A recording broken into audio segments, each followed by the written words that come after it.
आज मतदान होत आहे सगळीकडे आणि आमच्या इथे जवळजवळ 16 बूथ आहेत आणि या बूथमध्ये अतिशय चांगला प्रतिसाद आहे. मी सगळीकडे फिरते, मोदीमध्ये फिरते, केंद्रीय विद्यालय फिरते, म्हणजे माझ्या प्रभागात जेवढे बूथ आहे तिकडे जाते. खूप चांगला रिस्पॉन्स आहे आणि लोक नक्कीच विकासाला मदत करतील, विकासाला साथ देतील आणि जे काम करणार आहे त्याला नक्की मतदान करणार.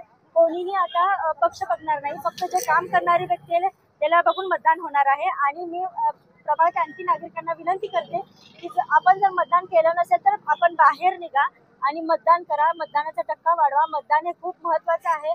तुमचा एक वोट आपलं पूर्ण हे बदलू शकतं, जे विकास घडवू शकतो. तर तुम्ही बाहेर निघा आणि जे